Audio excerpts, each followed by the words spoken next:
And we are back. Predictions, week 3 edition. And in the last week, I ended up going 6-10, putting my season total up to 17-15. And the games I got right were the Bears, Texans, the Buccaneers, Lions, Jets, Titans, Chargers, Panthers, Giants, Commanders, and Seahawks, Patriots.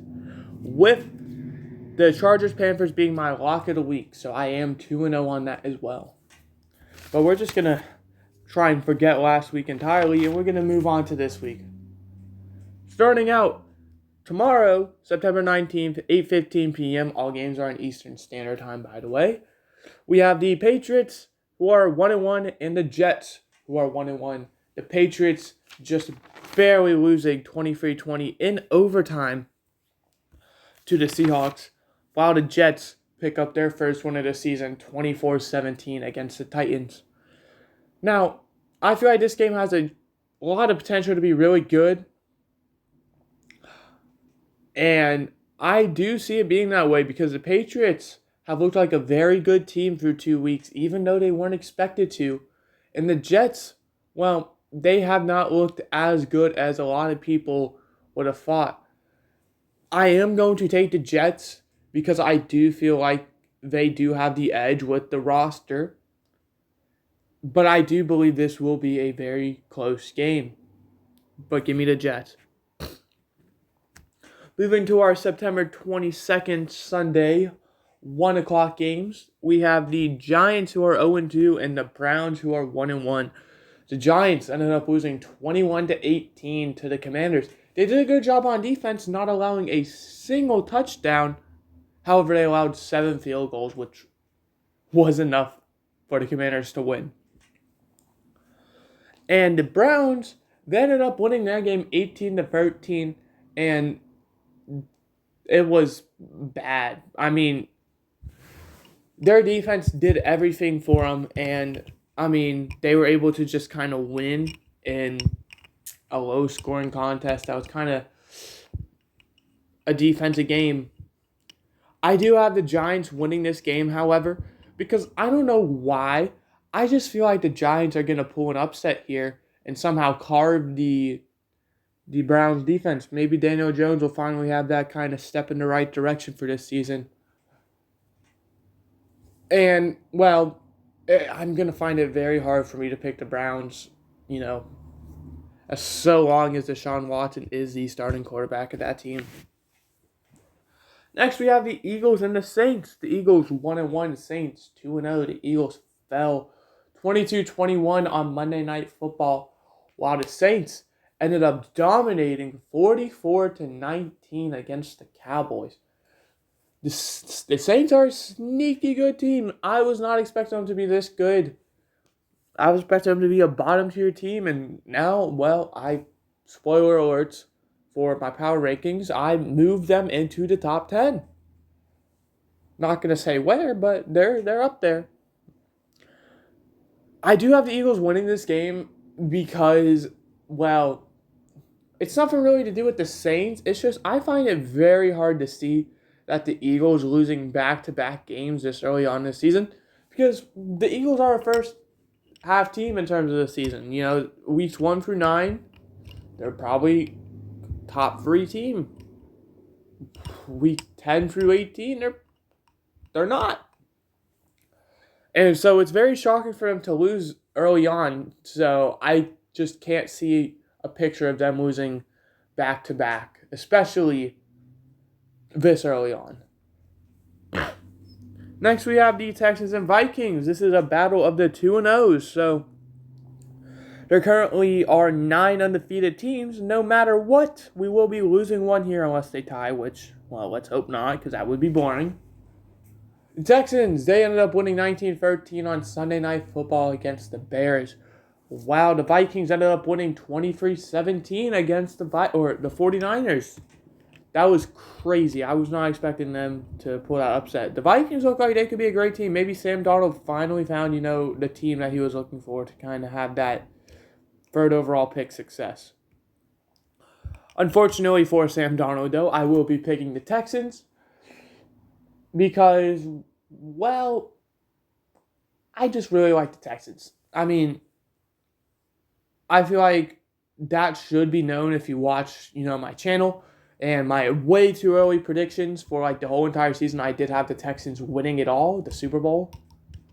So because of that, I'm going to pick the Texans. I am so high on the Texans. Sorry, Vikings. Next, we have Broncos Buccaneers. The Broncos 0-2, Buccaneers 2-0.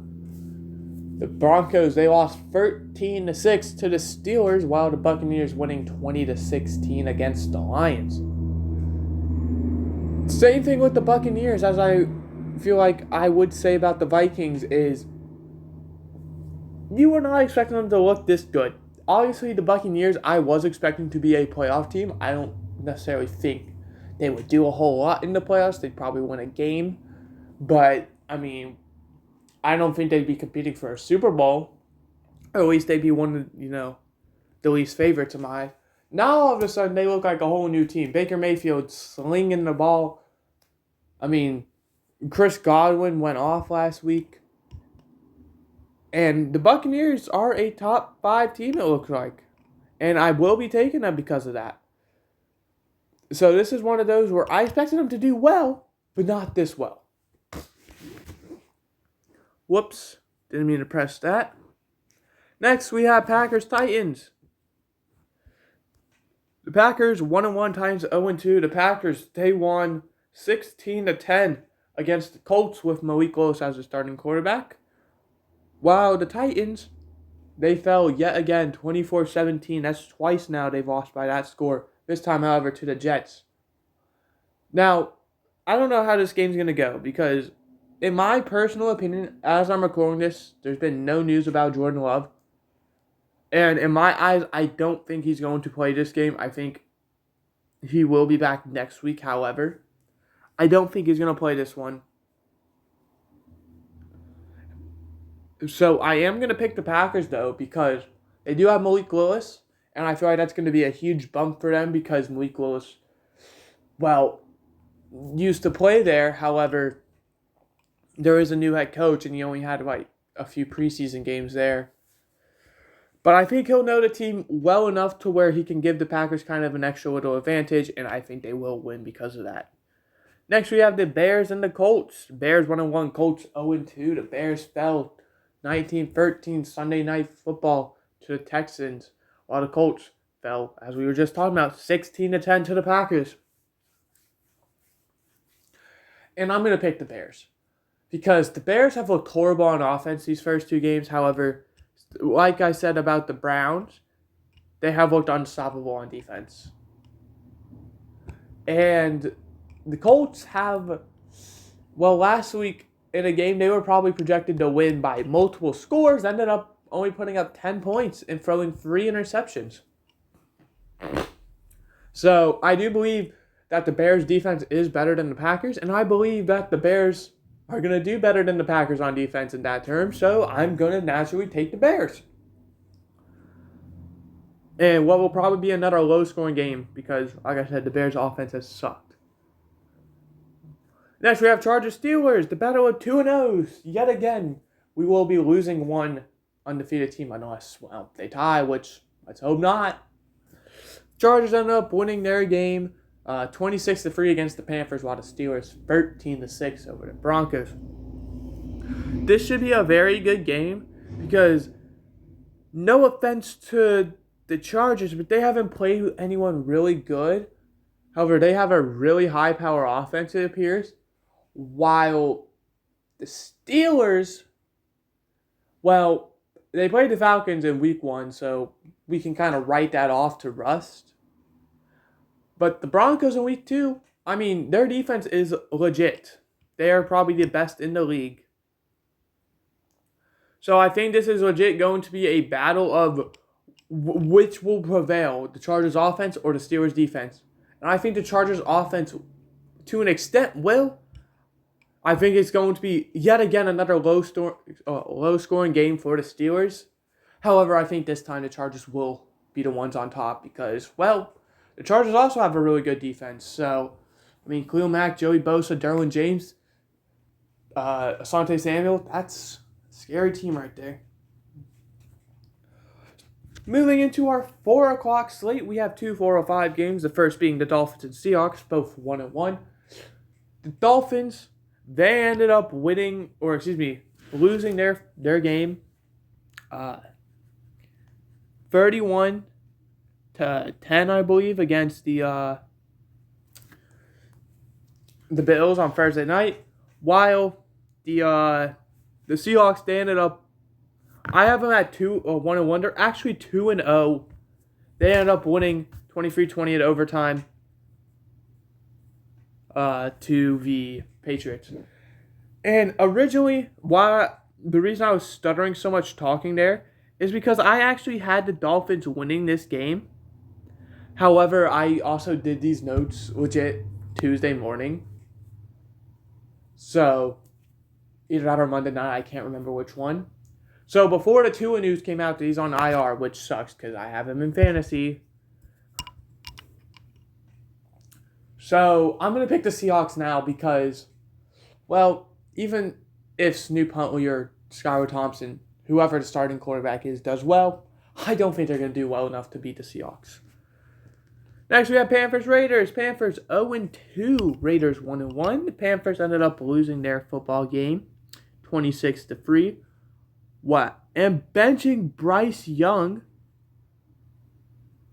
while the Raiders ended up winning 26-23 against the Ravens. I know, that was very surprising.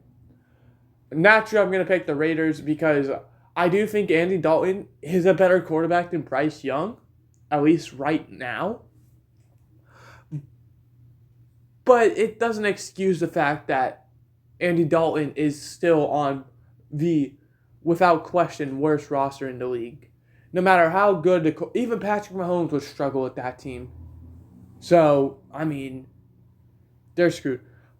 But I am going to pick the Raiders to be the lock of the week as well. Because, well, they're playing the Panthers. So, I hope they win this game. Because if my first one I get wrong is one against the Panthers, that's embarrassing. Next, we have 49ers and Rams. 49ers 1-1. Rams 0-2. This is the start of our 4:25 period. We have 3 of them. The 49ers, they lost 23-17 to the Vikings, while the Rams lost 41-10 to the Cardinals. The Rams just really looked like they missed Puka Nacua in that game because, I mean, they got torched immediately and they were just not able to even come close to coming back. Like, Marvin Harrison Jr. went off immediately, and then after that, it was just Cardinals. 49ers, on the other hand, I mean, they kept it close with the Vikings in a game they probably should have won when going into that week. However, maybe they thought the Vikings were going to be bad and overlooked them to, anticipate this Rams game, and then, well, they got caught in the trap. I am going to take the 49ers, though, because, sorry, Rams, you guys look abysmal, and I'm not going to pick you because, well, you guys, like I said, you look abysmal, so, yeah. Lions-Cardinals. Both of them 1-1. The Lions just barely fall 2016 to the Buccaneers. While the Cardinals, 41-10 against the Rams. We just talked about it. This going into this week, like, if we weren't going to, I don't know how to say it, but you wouldn't think this game would be good. And if, that Rams game didn't happen. But it did, and I think this game is going to be very good. I think this will be game of the week. I know it's probably going to be Ravens-Cowboys, which, well, I mean, Fox, you made a mistake last week of putting the Cowboys on game of the week. Hopefully not do it again. I think this will be game of the week in my eyes, and I'm going to take the Lions. However, I think this will be the opposite of what I was saying about Steelers games. I think this game might have both teams in high 30s. Probably even 40s. Next, we have Ravens-Cowboys as our final 4:25 game. Ravens 0-2, Cowboys 1-1. The Ravens fall 26-23 to the Raiders, while the Cowboys fall 44-19 to the Saints. And this is very hard for me to pick because it's crazy to think that the Cowboys are either going to be 1-2 after week 3 or the Ravens are going to be 0-3. And I'm going to pick the Cowboys. And I can't believe that I have the Ravens potentially starting 0-3. I mean, obviously, the Ravens have a chance to prove me wrong with a win. But it's insane to think that one of these teams is going to be that bad, record-wise, going after 3 weeks. Sunday Night Football. We have 8:20 p.m. Chiefs, Falcons. The Chiefs 2-0. Falcons 1-1. The Chiefs, they ended up winning 26-25 off of a game winner against the Bengals. Wow. The Falcons, kind of the same thing, 22-21 win after marching down the field with under 2 minutes left to take the go-ahead touchdown. And their defense, well, did the rest of the job, was able to hold on against the Eagles on Monday night. I have the Chiefs winning this game, but I'm not confident in this one at all. If there was a game that could be either way, it would be this one. Because, like I said, the Chiefs have done well for 2 weeks, but the Falcons after last week, I mean, I'm terrified of them. They look like they could be a very dangerous team. But I can't go against the Chiefs quite yet. However, like I said, I'm not confident in this one. Monday night, we have the doubleheader. September 23rd, 7:30 p.m. We have the Jaguars-Bills.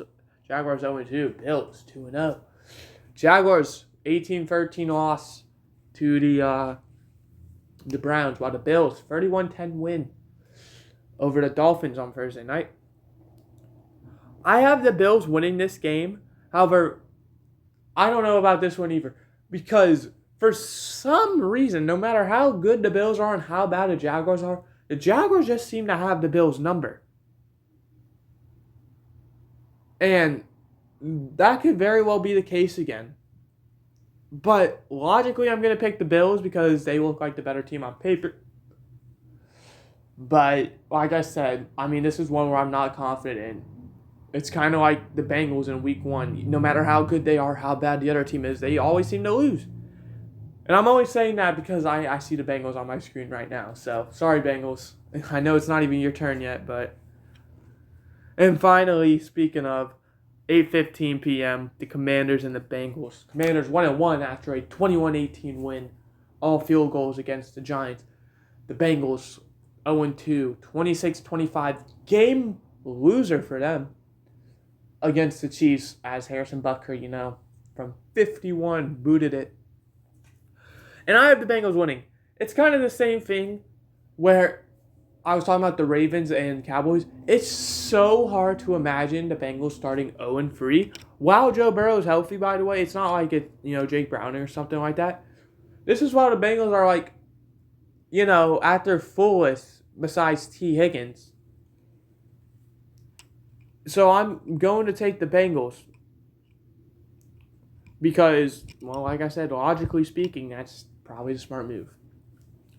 So that is going to do it. To recap my picks, I have the Jets, Giants, Alright, restart. Jets, Giants, Eagles, Texans, Buccaneers, Packers, Bears, Chargers, Seahawks, Raiders, 49ers, Lions, Cowboys, Chiefs, Bills, Bengals winning, with the Raiders being my lock of the week. If you didn't hear your team get called, it unfortunately does mean that I do have them catching the L. One last thing before we end is something I do every single episode, is we are going to go over the current playoff picture. Now, like I said, we're only 2 weeks in, so don't expect, it to be Chiefs, 49ers, Lions in there. So, yeah. But representing the AFC with the 1 seed is the Bills, who are 2-0. Representing the 1 seed in the NFC is the Saints, who are also 2-0. Representing the 2 seeds are the Chargers and Vikings, both 2-0. And going against them would be the 7-seeded Browns and Cardinals, who are 1-1. The 3 seeds are the Steelers and Seahawks, who are both 2-0, while the 6 seeds are the Patriots, Falcons, who are 1-1. The 4 seeds being the Texans, who are 2-0, and the Commanders, who are 1-1, and the Chiefs being the 5 seed, who are 2-0, and the Buccaneers being the 5 seed, who are 2-0. If you don't know how it works and you're wondering why are the Commanders higher than teams like the Buccaneers, well, it goes by division. The top 4 teams in the division all get, seeds 1 through 4. And, well, since the Commanders are, winning their division, even though they are 1-1, they get the nod over the Buccaneers, who are technically losing their division through some sort of tiebreaker. So, yeah. And obviously, nothing has happened. No team's clinched a spot. No team's been eliminated. All that. But that's going to do it. I hope you guys enjoyed. I did. Just a quick recap. I went 6-10 last week, making my total 17-15. And my lock of the week 2-0. I'll see you guys next time, which should be with UCF Knights Dynasty, I believe. Goodbye. Hope you enjoyed.